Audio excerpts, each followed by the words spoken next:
नाज़रीन, मेरा नाम है आसिफ है। आप देख रहे हैं सिटी FSG न्यूज़ फैसलाबाद। जैसा कि पंजाब भर में इलेक्शन कैंपेन जारी है, तो पाकिस्तान बार एसोसिएशन के इलेक्शन हो रहे हैं। मुख्तलिफ इजला के लोग भी यहाँ पे जो कैंडिडेट हैं वो आए हुए हैं। फैसलाबाद में कैंपेन जारी है, 28 नवंबर को उनकी पोलिंग होगी। इस हवाले से हम यहाँ पे कुछ सीनियर वकला से बातचीत कर रहे हैं, जो वकला के मसाइल हैं और जो आने वाले कुछ एजेंडाज हैं उनके बारे में उनसे डिस्कस कर रहे हैं।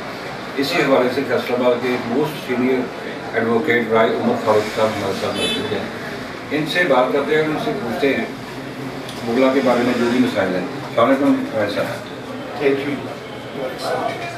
ये बताइए कि ये जो इलेक्शंस हो रहे हैं बार एसोसिएशन के, ये पूरे पंजाब में कैंपेन जारी है, इसमें आप जो लोग कैंडिडेट्स हैं उनकी जो वकला के बेसिक मसाइल हैं वो कौन कौन से, उनकी तवज्जो किस तरह से मजबूत करवाएंगे जब इनको वो हल करें? बिस्मिल्लाहिर्रहमानिर्रहीम। सबसे पहले मैं सिटी चैनल का शुक्रिया अदा करता हूँ, और इसके साथ यहाँ हमारे एक दोस्त राना शहजाद, उनके ममनून है कि उनकी वसातत से हम यहाँ पहुँचे, तो हमें ये मौका मिला कि आपसे बात करें। बात यह है कि एडवोकेट यहाँ मैं एक अरसे से हूँ। अल्लाह के फजल करम से मैंने स्टूडेंट लाइफ में भी इलेक्शन लड़े और यहाँ वाइस प्रेसिडेंट तक मैं पहुँचा हूँ अल्हम्दुलिल्लाह। तो इसमें बात यह है कि सबसे पहले तो यंगस्टर का एक फ़र्ज़ बनता है कि बड़ों की अदब करें। सीनियर्स का फ़र्ज़ करता है कि छोटों से प्यार करें। तो यंगस्टर के जो बुनियादी और बेसिक मसाइल होते हैं ना, स्टार्ट में उनको कम अज़ कम उनका इतना एक वजीफ़ा या एक उनकी सैलरी या एक उनका स्टाइपेंड किस्म का एक इंतज़ाम हो जाना चाहिए, आने जाने में उन्हें सहूलत रहे। उसके साथ साथ सीनियर्स को मैक्सिमम उनसे कोऑपरेट करना चाहिए।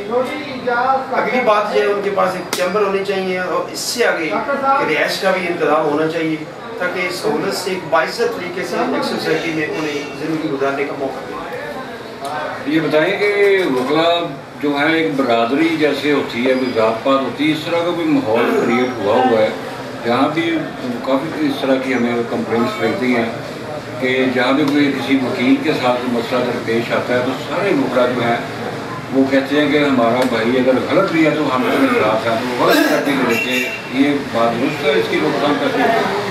इसमें सर बात ये है कि ये बात बिल्कुल दुरुस्त नहीं है। राइट वे लेना चाहिए, राइट फैसले होने चाहिए, लेकिन इसको मिसयूज़ भी कर दिया गया है कि ऐसे होता है, लेकिन ऐसे होता नहीं है।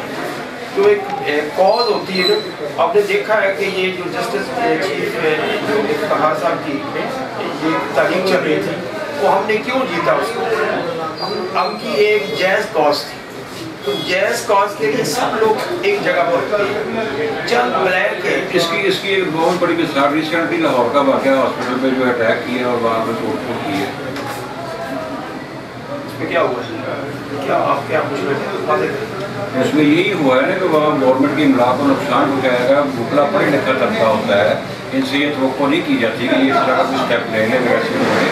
जैसे कि जो इस तरह का काम करे वो बैठ के हुकूमत से नुमाइंदों से बात करें, अपने मसाइल को हल करें।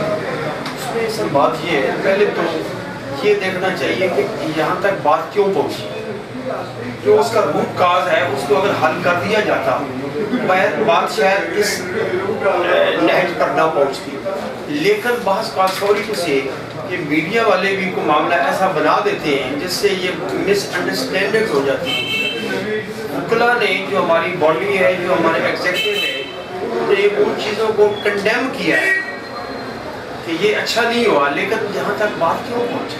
पहले उसको बुनियादी तौर पर उस मामले को खत्म कर देना चाहिए। यहाँ बात नहीं पहुँचती तो जो गलत बात है वो गलत है। जी ठीक कह रहे हैं आप। ये बताइए कि जो हाई कोर्ट बेंच का मामला बड़े अरसे से अटका हुआ है, आपकी नज़र में इसका क्या हाल है? इसमें आज मैंने अखबार में पढ़ा है कि हमारे इधर प्राइम मिनिस्टर साहब तशरीफ लाए थे, उन्होंने ये बोला था कि डिवीज़न लेवल पर ये बेंच का हम चला रहे हैं। खबर आ गई है, अखबार में आ गई है कि वो काम शुरू हो चुका है कि हर डिवीज़न को एक जस्टिस कम से कम एक बेंच होना चाहिए, और आ रहा है, इंशाल्लाह आएगा। اس کا بنیادی جو قانون یہ کہتا ہے، آئین یہ کہتا ہے کہ لا جو ہے نا as early as easy justice ہونا چاہیے۔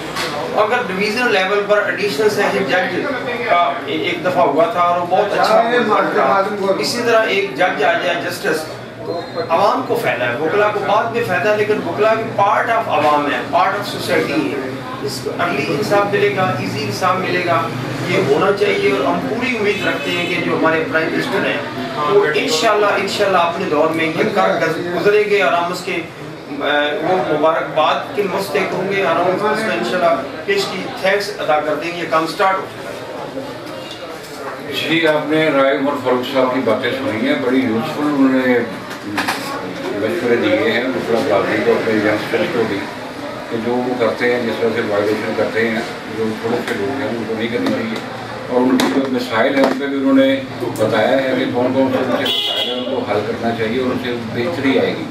تیسری بات انہوں نے کی ہے کہ ہائی کورٹ بینچ کا جو قیام ہے وہ انہیں امید ہے، بڑی کبھی امید ہے کہ یہ حکومت جو ہے اس پہ عمل برآمد کروائے گی، جیسا کہ پہلی حکومتوں نے صرف وعدے ہی کیے، اس پہ عمل نہیں کیا۔